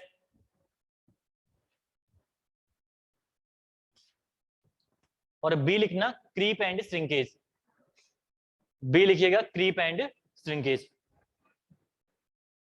ठीक है। तो सडन इंक्रीज ऑफ स्ट्रेस हो गया या क्रीप और श्रिंकेज हो गया, अगर इसकी वजह से स्ट्रेसेस का इंक्रीज हो रहे हैं सडन, तो अगर उससे क्रैकिंग अगर डेवलप हो सकती है कभी स्ट्रक्चर में, तो उस क्रैकिंग को रोकने के लिए आप लोग क्या प्रोवाइड करोगे, शियर रेनफोर्समेंट, ठीक है। तो इसीलिए हम लोग minimum shear reinforcement at least provide करें। जो पहला वाला केस था ना, वहां पे आपको शियर रेनफोर्समेंट की रिक्वायरमेंट नहीं थी, लेकिन फिर भी आप शियर रेनफोर्समेंट प्रोवाइड कर रहे थे, तो रीजन यही था, ठीक है। ये 3 रीजन थे आपके स्ट्रक्चर में। देन उसके बाद लास्ट टॉपिक लिखना इसमें यहाँ पे, and that is minimum spacing of stirrups or shear reinforcement. Minimum spacing of stirrups or shear reinforcement. Sorry, maximum. Minimum नहीं, maximum. Maximum spacing of stirrups or shear reinforcement. अभी आपने इससे पहले क्या करा था?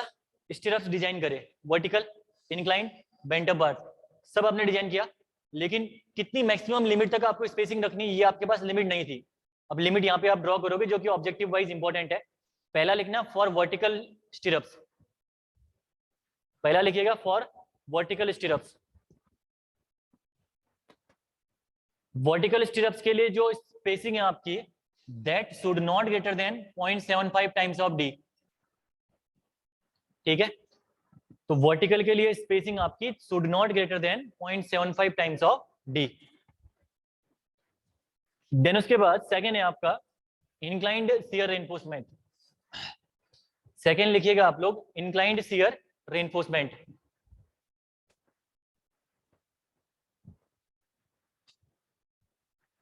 इंक्लाइंड शियर रेनफोर्समेंट के लिए ये स्पेसिंग आपकी should not greater then small D.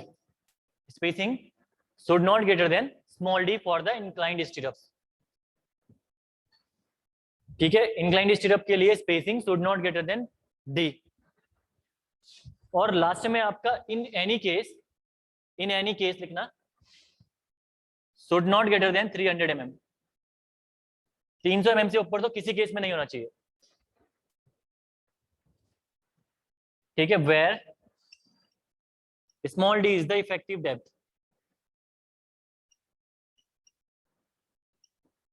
Where small d is the effective depth। Okay, तो अगर जैसे वर्टिकल स्टिरअप आपने डिजाइन किया, सबसे पहले आप क्या निकालोगे? 0.75 डी निकालोगे। उसके बाद आप देखोगे कि 0.75 डी और 300 में से कम कौन सा है, जो कम होगा वही स्पेसिंग आप दे दोगे। ठीक है, इन सेम इंक्लाइंड स्टिरअप्स। क्लियर है सबको? कोई दिक्कत है तो बताओ। हाँ, इसके बारे में क्रीप और श्रिंकेज के बारे में बता दो। मैंने आपको बेसिक में पढ़ाया था इसके बारे में, क्रीप और श्रिंकेज के बारे में। बेसिक डेफिनेशन बताता हूं मैं आपको श्रिंकेज की। श्रिंकेज देखिए, अगर आपने ये कंक्रीट प्लेस कर रखी इसमें, ठीक है, तो कंक्रीट प्लेस करने के बाद जैसे जैसे कंक्रीट क्या होती है, ड्राई होना स्टार्ट होती है। कंक्रीट जब आप सेट होना स्टार्ट होती है, तो सेट होने के बाद क्या होती है, यहाँ से जो वाटर है वो वाटर क्या हो जाएगा, इवोपरेट होना स्टार्ट हो जाएगा। तो वाटर इवोपरेट होगा तो होगा क्या, कंक्रीट आपकी श्रिंक करेगी, करेगी नहीं करेगी, वॉइड स्पेस आपका क्या हो जाएगा, श्रिंक होगा उसके बाद। तो उसी को हम लोग बोलते हैं श्रिंकेज। उसी फिनोमेना को हम लोग क्या बोलते हैं, श्रिंकेज। ठीक है, ये तो हो गया श्रिंकेज। दूसरा आपने बोला क्रीप। क्रीप आपका क्या होता है, जैसे ये कोई स्ट्रक्चर है यानी कोई बीम है, इस बीम में आपने एक लोड अप्लाई कर रखा है पी, जो कि आपका बहुत साल तक चेंज नहीं हो रहा, लोड आपका यही है पी।